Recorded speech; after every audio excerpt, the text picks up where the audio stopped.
Good morning and a warm welcome to the NATO Chiefs of Defence and the Strategic Commanders gathered here in Budapest, Hungary for the NATO Military Conference 2013. Permettez-moi tout d'abord d'adresser à notre hôte, la Hongrie, de notre part à tous, mes plus vifs remerciements pour son accueil chaleureux et sa généreuse hospitalité. La Hongrie est un allié précieux au sein de l'Alliance et sa participation soutenue aux opérations dirigées par l'OTAN en Afghanistan et au Kosovo démontre sa volonté d'être un membre actif et pleinement engagé, ce que tous reconnaissent et respectent. La participation de la Hongrie à l'organisation de cette conférence illustre également sa détermination à soutenir l'action de l'OTAN et je souhaiterais saisir cette occasion pour présenter mes plus sincères remerciements au ministre de la Défense hongrois, son Excellence le Dr Csaba Henda, et au chef d'état-major de la Défense, le général Tibor Benko. Il nous offre ici un cadre idéal pour une conférence qui, j'en suis sûr, sera couronnée de succès. Je souhaiterais à présent inviter le ministre de la Défense hongrois à ouvrir officiellement cette conférence. Minister. Tisztelt Hölgyeim és Uraim!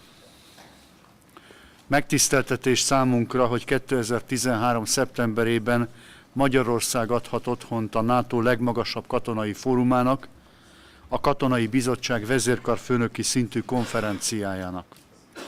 A Katonai Bizottság kiemelkedően fontos feladatot tölt be, hiszen szakmai szinten előkészíti a NATO vezetői által meghozandó politikai döntéseket. A NATO sikeres működésének sarokköve a szilárd transzatlanti kapcsolat, amely révén a szövetség a leghatékonyabb választ nyújthatja a globális biztonsági környezetben gyakran változó, nehezen kiszámítható folyamatokra és az új típusú kihívásokra. Ezek között első helyen említeném a terrorizmust és az informatikai rendszereket érő fenyegetéseket. Annak érdekében, hogy a rendkívül sokrétű és összetett kihívásokra sikeres válaszokat tudjunk adni, a NATO-nak továbbra is a transzatlanti biztonságpolitikai párbeszéd és együttműködés elsődleges fórumának kell maradnia. A szövetségnek az állandóan változó biztonságpolitikai körülményekhez igazodva kell megőriznie hatékonyságát, ami feltételezi a NATO folyamatos átalakulását, reformját. Az Európát számottevően érintő gazdasági válságból fakadó forrásszűkülés, mondjuk ki nyíltan, negatívan érintette a szövetség kohézióját.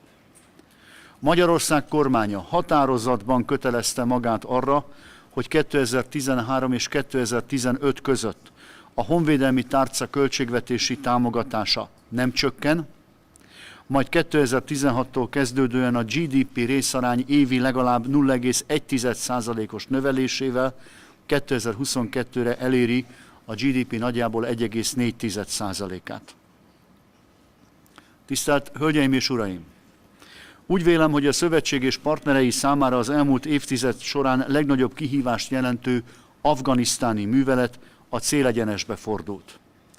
Nyár közepe óta az afgán erők a biztonsági felelősség letéteményesei az ország egész területén, és az eddigi tapasztalatok azt mutatják, hogy sikeresen megállják a helyüket. Ezzel együtt továbbra is kiemelt feladatunk az ISAF műveletet követő missziónk előkészítése, hiszen a nemzetközi közösséggel együtt a NATO hitet tett Afganisztán további támogatása mellett. Magyarország az ISAF-ben folyamatban lévő csapatkivonások arányait figyelembe véve csökkenti afganisztáni szerepvállalását. Továbbra is elkötelezettek maradunk a nemzetközi közösség Afganisztán stabilizálása érdekében tett erőfeszítéseinek támogatása mellett, és ezután is részt veszünk az ISAF-ben, valamint a 2015-ben induló új NATO műveletben is. Tekintettel arra, hogy 1000 fős műveleti szerepvállalásunk szintjét a jövőben is fenn kívánjuk tartani, megkezdtük az ISAF-ből felszabaduló erőink más műveleti területen történő alkalmazásának tervezését. A Nyugat-Balkán, így Koszovó biztonsága is kiemelt fontosságú. A KFOR művelet kulcsfontosságú tényező a régió biztonsága szempontjából, és az előrelátható jövőben is az marad. A katonai erő fontos eszköz a biztonság szavatolása szempontjából, bár a helyzetet a NATO egyedül nem képes megoldani. Észak-Koszovó kérdésének rendezésében az EU által támogatott politikai megállapodás végrehajtása szükséges. A szövetségnek továbbra is támogatnia kell a koszovói biztonsági szektort, különös tekintettel a koszovói biztonsági erőre. Üdvözöljük a koszovói biztonsági erő teljes műveleti képességének deklarálását, és támogatjuk a megállapodást az intézményesített partnerségről. Azon túlmenően, hogy az említett műveletek egy-egy térséget biztonságosabbá és stabilabbá tettek, azt is eredményezték, hogy a szövetségesek egymás között és a partnerekkel történő együttműködésben magasabb szintet értek el. Ezt meg kell őrizni. A NATO műveleti szerepvállalásai és a műveleti tempó csökkenésével nem szabad, hogy az eredmények elvesszenek. Külön öröm számomra ezért, hogy a budapesti vezérkarfőnöki találkozónak Afganisztánon túl kiemelt témája a kapcsolt erők kezdeményezés is, amely nagy mértékben meg fogja határozni, hogy a nemzeti haderők milyen tevékenységet fognak folytatni 2014 után, a chicagói védelmi csomagban megfogalmazott NATO erők 2020 cél elérése érdekében. Ezért nem túlzás, hogy a kapcsolt erők kezdeményezés a jövő NATO-jának is egyik fő mozgatórugója lesz. Mivel a témát alig több mint egy hónap múlva mi a szövetség honvédelmi miniszterei is meg fogjuk vitatni, különösen fontos számunkra az önök most kezdődő megbeszélése. Tisztelt Hölgyeim és Uraim! A kapcsolt erők kezdeményezés egyik fő eleme a kiképzés és a gyakorlatok mellett, de azokkal szoros összefüggésben a NATO reagáló erők fejlesztése. Ehhez lehetőségeihez mérten Magyarország is hozzá fog járulni.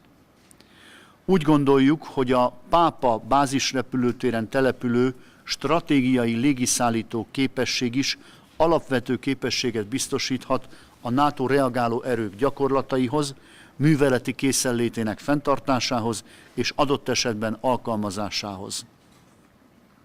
A júliusban beindított hangárépítési program és a kapcsolódó infrastrukturális beruházások a stratégiai légiszállító képesség jobb és hatékonyabb működését, valamint a bázisrepülőtér befogadó képességének növekedését is biztosítják. A bázisrepülőtér mellett említést érdemel feltétlenül a Budapesten működő egészségügyi kiválósági központ is, amely szintén kitűnő lehetőséget ad a védelmi képességek terén kialakult együttműködés kihasználására. Az elkövetkező évek célja a képességek fejlesztése, az együttműködés elmélyítése, illetve a NATO hitelességének fenntartása.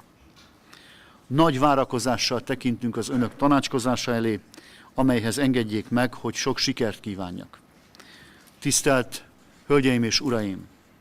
Kérem, hajtsunk fejet katonáink folyamatos helytállása előtt, akiknek a NATO műveletek sikere köszönhető, és emlékezzünk az azok által hozott áldozatokra, akik szolgálatteljesítés közben megsebesültek, vagy életüket vesztették. Kérem, hogy 1 perces néma felállással tisztelegjünk előttük.